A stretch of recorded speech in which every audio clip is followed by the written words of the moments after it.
Bonsoir à tous, bienvenue à cette entrevue avec Madame Francine Ruel. Donc, bonsoir Madame Ruel, c'est un, Bonsoir, ça me fait plaisir. c'est un J'aurais plaisir. préféré, j'aurais préféré être chez vous, mais bon, Oh, vu les oui, circonstances, mais on peut se parler, c'est formidable. au moins on peut se parler, mais c'est vrai qu'on aurait aimé vous accueillir encore une fois ici à Val-d'Or, à notre beau salon du livre, mais au moins on aura l'occasion de discuter ensemble là, pour les 30 prochaines minutes. Euh, pour vous présenter, j'ai adoré le petit texte qu'il y a derrière Anna et l'enfant vieillard. Donc, je vais débuter avec ça. Donc, pour vous décrire, on dit Madame Ruel se consacre depuis plus de 40 ans à l'écriture, au jeu et à l'enseignement. Elle a écrit pour la télévision, le théâtre, la chanson et le cinéma et a publié 15 ouvrages, dont sa fameuse saga du bonheur qui s'est vendue à près de 150 000 exemplaires. Non, mais c'est magnifique, la belle saga du bonheur. Ah! Et si c'était ça le bonheur, hein, qui est paru en 2005, Maudit que le bonheur coûte cher, paru en 2007, Bonheur es-tu là, paru en 2011, et Le bonheur est passé par ici, ça c'est le petit dernier, qui est paru en 2018. Moi, c'est une série que j'ai adorée, puis je me suis bien promis de la relire cet été. D'où vous est venue l'idée pour cette série-là sur le bonheur? Ben, de ma propre expérience, il y a en 2003, j'ai quitté la grande ville, Montréal. Je suis originaire de Québec, mais je vivais à Montréal depuis plusieurs années. Et l'envie de campagne est arrivée alors que je m'y attendais pas du tout. On m'aurait dit ça quelques années avant, j'aurais ri en disant ben non, je suis trop urbaine, j'adore la ville, etc. Et j'ai eu envie de silence. J'ai envie. C'est une période où j'étais pas mal connue. C'était la période de Scoop beaucoup. Et Alors et en général, moi, les gens, ils me parlent pas, ils me taponnent. Oh mon Dieu, c'est vous! Et j'ai droit à des claques tout le temps, etc. Bon. À un moment donné, j'ai besoin de ma bulle. Moi, j'avais comme besoin de retrouver une fille que je connaissais qui s'appelait Francine, puis qui faisait d'autres sortes d'affaires autres que d'être ce qu'on appelle, entre guillemets, une vedette. Moi, je me sens pas comme une vedette. Je fais deux métiers particuliers qui est de jouer, d'être actrice et d'être auteur.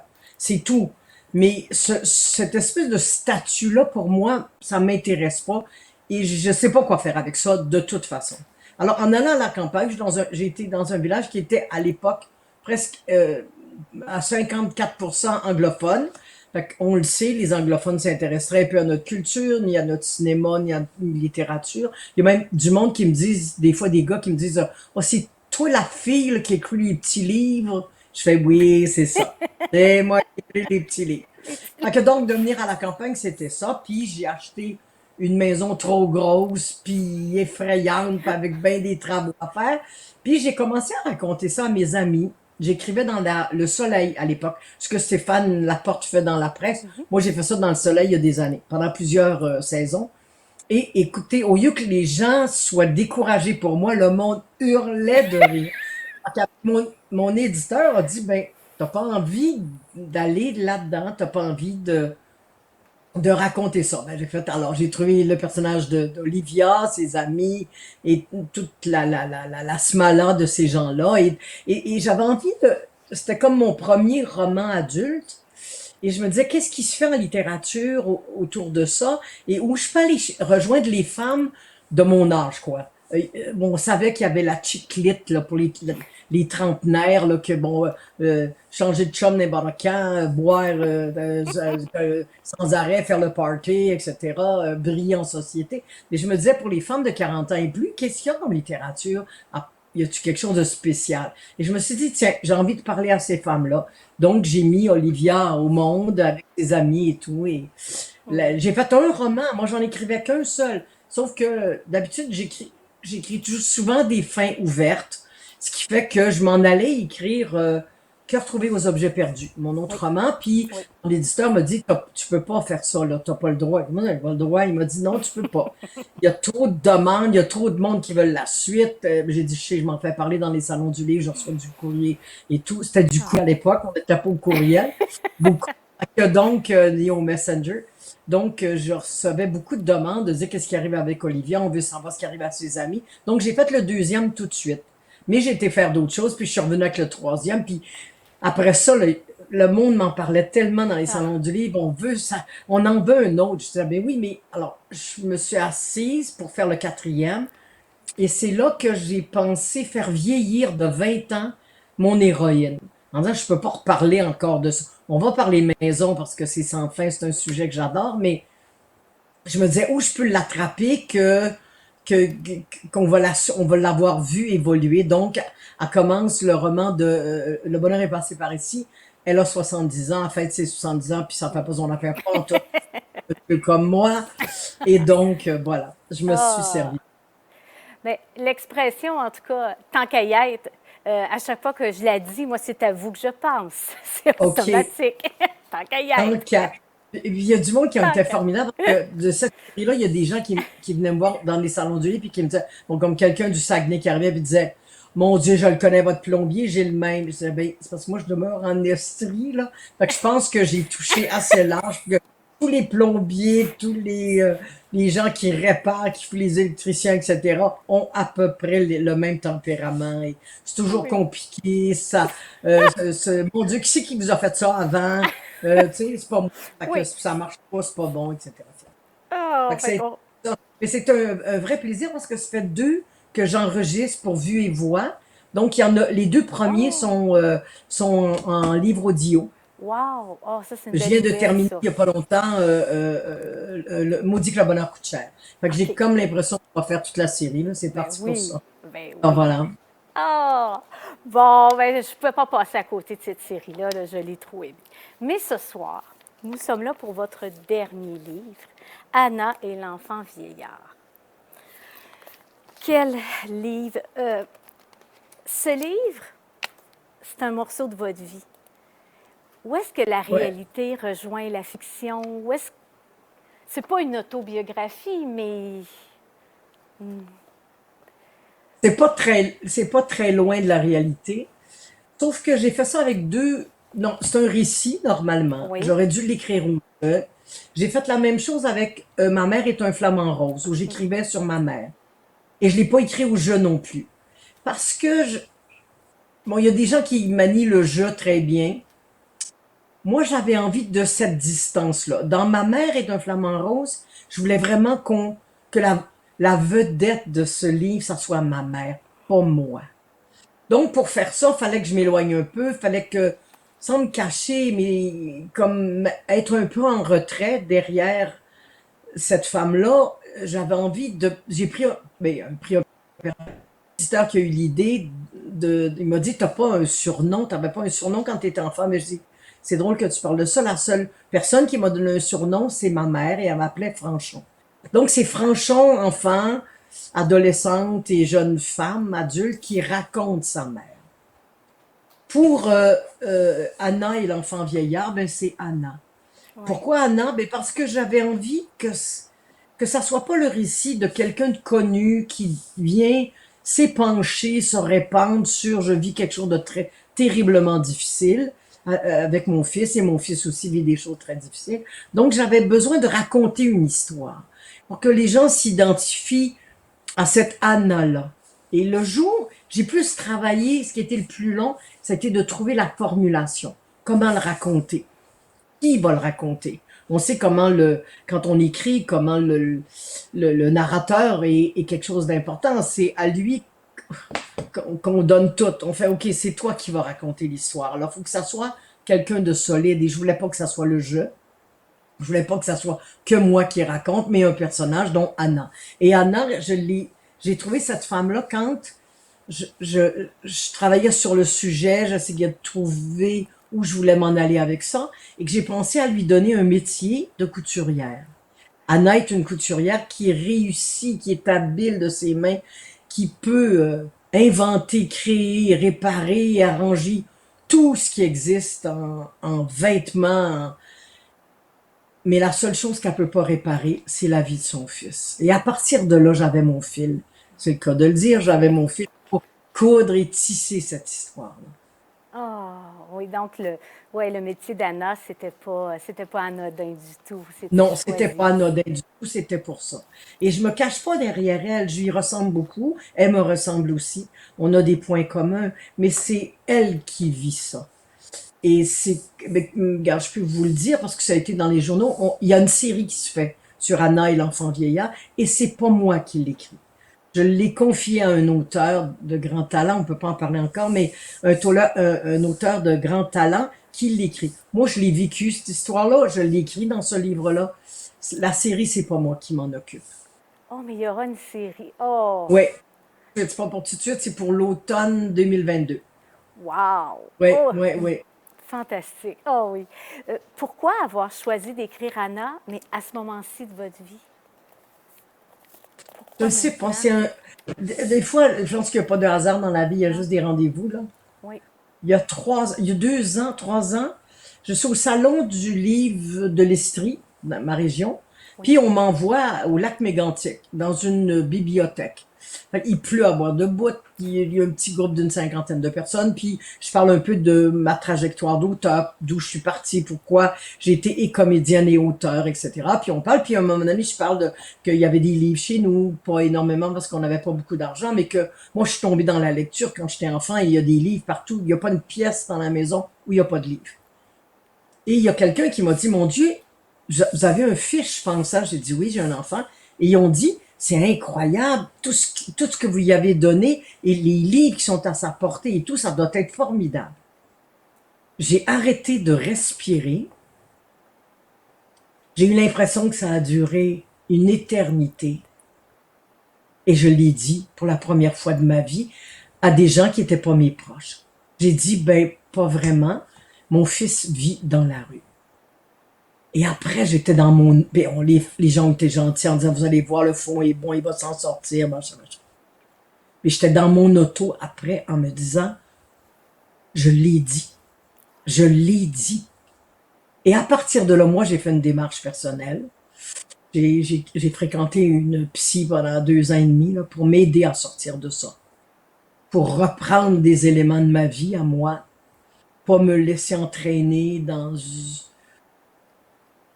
des abîmes effrayantes. Voilà, et je sais pas pourquoi j'étais prête. J'ai écrit ce livre-là parce que je voulais que mon fils le lise. OK. Je voulais qu'il sache à quel point c'est un enfant formidable. Puis qu'il fallait que j'accepte qu'il prenne des chemins de traverse pour comprendre qui il était. Ça, il n'y a pas un parent qui trouve ça formidable, mais c'est ça qui arrive, là, quoi. Et c'est ça qu'il faut faire. Est-ce qu'il a lu votre livre, votre fils? Oui, oui. Oui. Et depuis, il vit plus dans la rue. Non. Il habite dans une chambre, mais comme je dis, il a quitté la rue, mais en tout cas, il est pas sorti du bois. Il est sorti de la rue, mais il est pas sorti du bois. Il y a un travail, ça tient, mais c'est au jour le jour. Alors, il se reconstruit tranquillement. Tranquillement. Mais ça a été une bonne façon pour lui. Et le fait de participer en tant que recherchiste à la série qui va se faire, ça l'a aidé énormément. C'est comme s'il s'était rapproprié son Prier. histoire. Ouais. Et puis, Oh. ça lui a fait beaucoup, beaucoup de bien. Il s'est mis à réfléchir, à dire, il faut que je sorte de là, il faut qu'il y ait d'autres choses dans la vie que ça, etc. Fait que Oh. c'est... Moi, j'espérais en l'écrivant. Je ne savais pas ce que je faisais en l'écrivant, hein. Je me disais, mon Dieu, ça a l'air dans quoi je m'embarque. Mais j'espérais faire œuvre utile. Et ce qui a été formidable, c'est les 6 premiers mois de l'année passée, quand le roman est sorti, j'ai fait des salons du livre et j'ai rencontré que des parents mal pris, qui se reconnaissaient, qui disaient, moi aussi, mon fils, ma fille, mon frère, ma soeur, mon cousin, mon père a déjà été dans la rue, etc., etc., etc. Et je me disais, oh my God, il y a tant de monde. Il y a un monsieur formidable qui m'a dit à un moment donné, vous êtes chanceuse, vous, parce que vous avez les mots pour le dire. Oh. Fait que j'ai fait, voilà, c'est ça, il faut en parler. Oui. Tu sais, Oui. moi j'ai été témoin pendant quelques salons du livre il y a quelques années. J'étais assise à côté de Guylaine Gay. Tout le monde la connaît. Oui. Elle venait d'écrire le livre sur ses 2 enfants autistes. Oui. Et j'ai vu Guylaine avec des files de monde qui venaient la voir, qui venaient pleurer, qui venaient demander conseil, qui venaient lui dire comment c'était difficile, qui parlait avec les gens, qui signait une dédicace, qui se levait de son tabouret à la fin, qui allait coller la personne, qui remontait sur son tabouret. J'étais assise à côté d'elle, moi. J'avais un autre amant. Et c'est ce que je fais maintenant, moi. Ouais. C'est la même chose. Et l'autisme, on ne savait pas c'était quoi il y a des années. Hein? Non. On ne le savait pas. On commence à savoir un peu parce qu'il y a du monde qui ont parlé. Parce qu'il y a des parents qui ont commencé à dire, ben, il y a ça, puis il y a ça, puis il y a ça, puis il y a tellement de formes, pardon, d'autisme, etc. Et ça, c'est un peu la même chose. On ne parle pas des enfants qui consomment, on ne parle peu des enfants qui se retrouvent, parce que dans la rue, parce que socialement, c'est pas acceptable. Un enfant autiste, c'est beaucoup plus acceptable parce que c'est pas de sa faute, il est malade. Il est né comme ça, c'est une maladie, mais être dans la rue, consommer, pas être capable de s'en sortir, avoir des problèmes de santé mentale, on n'en parle pas beaucoup. On commence à en parler, puis c'est des livres Oui, comme ça qui viennent faire du bien à oui. ces parents-là, puis qui viennent les aider, les supporter. On parle de l'enfant vieillard. J'ai trouvé ça tellement beau. L'enfant vieillard, comment ça vous est venu, ça? Ben parce que si j'avais à le décrire, c'est ça. J'ai un fils qui est comme, dans sa tête, il a 15 ans, je crois. Il a une mentalité de 15 ans, et puis il a un certain âge, je crois, il a la quarantaine. Puis il a l'air des fois d'un vieux monsieur. Et ça m'a dit, ben, c'est comme un enfant vieillard en même temps. Il a l'allure Oui, d'un vieux bonhomme, mais dans sa tête, il est encore très jeune. C'est un kid. C'est un kid qui a 15, entre 15 et 18 ans, là. Puis lui, il a 15 ans. Un peu irresponsable, pas là, pas toujours présent, qui prend pas de décision, qui attend que les gens fassent les choses à sa place. Puis après ça, il est de mauvaise humeur, il est en colère parce que c'est pas ce qu'il voulait. Bon, regarde, c'est complexe. Là, on le sait comment ça fonctionne. Voilà. Puis un oh, jour, j'essayais de décrire, de raconter cette histoire-là. Au début, j'ai juste raconté des pages entières de juste aller chercher le sujet. Puis tranquillement, pour le présenter à ma maison d'édition, puis j'ai été chercher, et c'est là que l'enfant vieillard est venu. oui, oui. Ben, C'est aussi à l'enfant escargot, parce qu'il y a un oui, truc dedans qui laisse l'enfant escargot. Alors, parce il a trace. traîné pendant des années sa vie sur son dos, dans son sac à dos. Alors, ouais. Oui. Euh, Votre livre commence vraiment par moi j'appelle ça une phrase coup de poing. Si vous permettez, je vais la citer. Donc, votre livre commence et j'ai besoin de faire le deuil d'un enfant vivant et je ne sais pas comment faire ça. Moi, j'ai lu cette phrase-là, j'ai refermé le livre, j'ai fait ouf, une grande respiration et j'ai continué. Est-ce qu'on parvient à Je faire sais qu'il y a le des deuil? gens, il y a des gens qui ont dit qu'ils le mettent sur leur table de chevet puis qu'ils sont pas prêts encore. Ils savent que c'est là, ils savent que ça parle de ça, mais ils sont pas Ah, prêts encore. Puis d'autres mondes qui m'ont dit, ben, je l'ai lu en une journée, ah, ben, je l'ai lu en ah, quelques heures. J'ai dit, ok, moi, ça m'a pris un an et une vie à le décrire, mais en tout cas, c'est comme ça, quoi, que ça. ah, moi Mais je cette l'ai, phrase-là, c'est la oui. première phrase que j'ai dite quand je me suis assise devant une psy. Et j'ai dit, il faut que je fasse le deuil. Je suis en train d'en mourir de cette Ouais. histoire-là. Et ça m'entraîne et je sais pas comment on fait ça. Je ne sais pas comment on fait. Et j'ai appris beaucoup avec des gens comme Charles Lafortune, comme sa femme aussi, qui ont, puis qui ont parlé de leur enfantisme et on disait qu'ils faisaient des deuils tout le temps. Ouais. J'oublierai jamais Sophie Préjean qui avait dit à un moment donné, je viens de faire un deuil là, parce que je viens de réaliser, c'est fou là, mais je viens de réaliser que mon fils aura jamais de bal de graduation. On n'assistera jamais Jamais. à un bal de graduation. Peut-être qu'il se mariera jamais non Jamais. plus. Peut-être que, etc. Et c'est depuis qu'il est enfant, ils font des deuils, des deuils, des deuils. Et j'ai comme dit, ben c'est ça qu'il faut que je fasse moi aussi. Il faut que je fasse le deuil de cet enfant-là, très prometteur, très formidable, mais qui est en suspens, qui est ailleurs et qui va aller, on ne sait pas où. Est-ce qu'il va s'en sortir? Ça se peut. Est-ce qu'il va en mourir? Ça se peut. Donc, c'est cette prise de conscience-là qui est pas facile, c'est au jour le jour. Là, c'est une bonne période. Il y a eu des périodes où j'ai angoissé parce que j'ai été 6 mois sans avoir de ses nouvelles. Et avoir la crainte que quelqu'un qui appelait après 9 heures le soir chez nous, pour moi, est-ce que c'est la police qui appelle pour me donner de mauvaises nouvelles? Est-ce que c'est lui qui appelle au secours? Je suis à la campagne, moi. Je vis à la campagne, je suis pas en ville, là. Non, C'est ça tout le temps, tout le temps. On vit avec ça, ici, là, dans la gorge, tout le toujours temps. pris. Puis, ouais, Ouais. Dans le livre, on sent que Anna est très seule, est très isolée. Est-ce que c'est l'absence de son fils qui aurait créé ce vide-là autour d'elle? On a envie d'aller non, je la... crois. Non? OK. Ouais, mais c'était ça l'idée aussi, là. On a Mais envie de la vécu, réconforter. moi, j'ai vécu ça pendant des années seul. Vraiment seul. Il y a beaucoup de parents qui vivent ça seuls parce que des fois les parents se séparent parce que c'est tellement difficile à vivre parce que le couple reste plus présent l'un à l'autre dans ces situations-là. Tu vis ça tout seul puis t'en parles pas en plus. Il y a un chapitre Non. où je dis, tu sais, quand on est invité à aller prendre un verre avec des amis puis on Ah veut oui, pas y aller.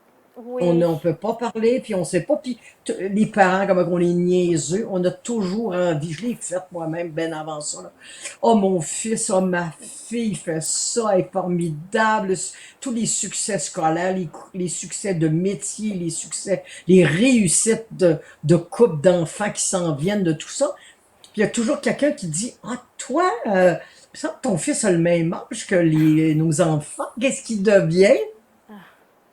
Fait que tu demandes les toilettes, ben là, tu dis, oh, excusez-moi, je suis en retard, faut que je sois chez nous, parce que t'es pas capable d'en Capable. parler, parce que tu sais que tu vas casser le party tout de suite, et que tu veux pas faire pitié, puis parce que tu veux pas embarquer là-dedans, c'est un sujet tellement énorme que c'est pas là qu'on va en parler le plus, là.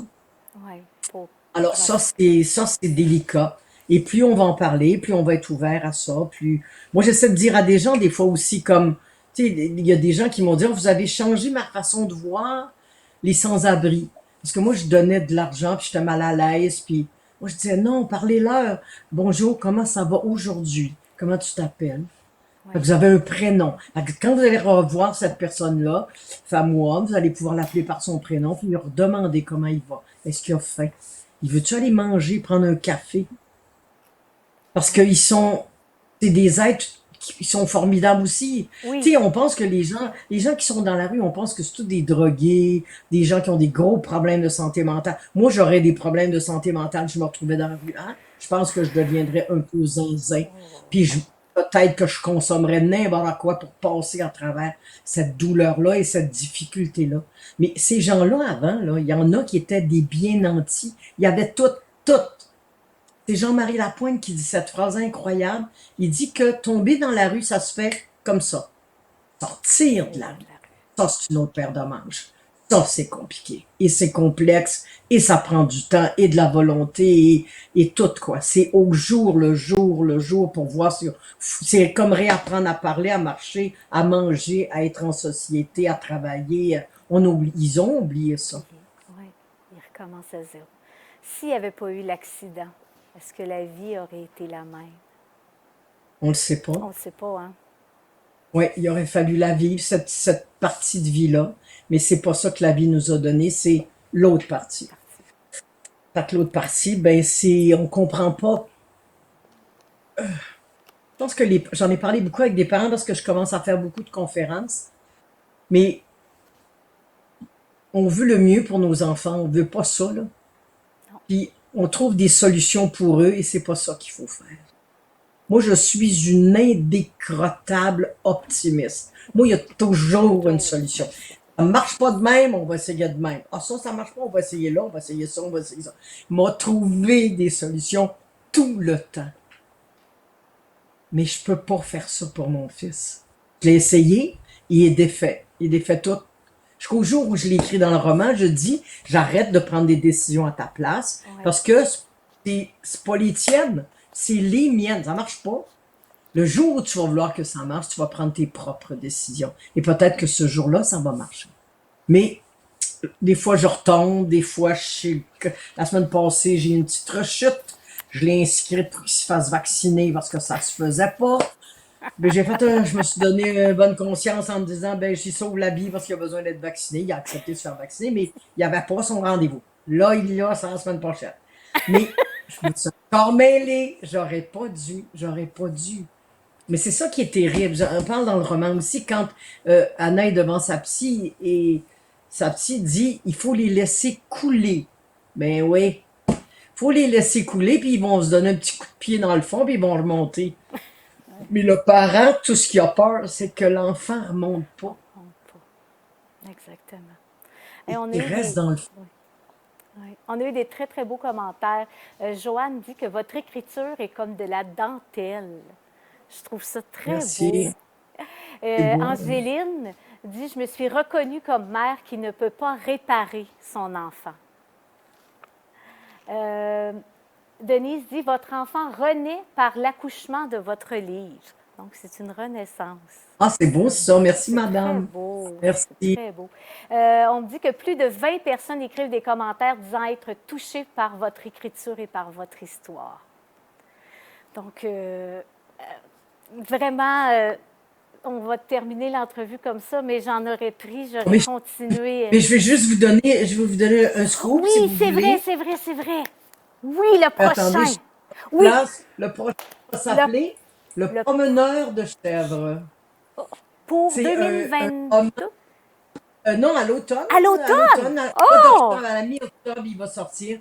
C'est un roman post-pandémie. Je prends pour acquis que c'est terminé. On a passé à l'autre chose, mais on a perdu des plumes. Et c'est la passation des savoirs d'un vieux monsieur avec son petit-fils. Oh, ça va être encore Ouais. un plaisir de vous lire. On ne sait Encore pas, une fois. on va voir. Oh, c'est certain. Donc, on le rappelle, Anna et l'enfant vieillard, c'est à lire absolument. C'est un livre rempli d'émotions. Moi, je l'ai dégusté à petites bouchées. Il y en a qui le dévorent d'un coup, mais c'est à lire absolument. Et Madame Ruel, je vous remercie de votre générosité, vraiment. Mais C'est merci une beaucoup. Très belle rencontre. Alors, à tout le monde de la BTB, puis la prochaine fois, je vais aller chez vous. Je vais y aller en personne, c'est promis. Ah, ce sera un plaisir de vous revoir. Merci beaucoup et bonne soirée. Merci. Au Au revoir. revoir.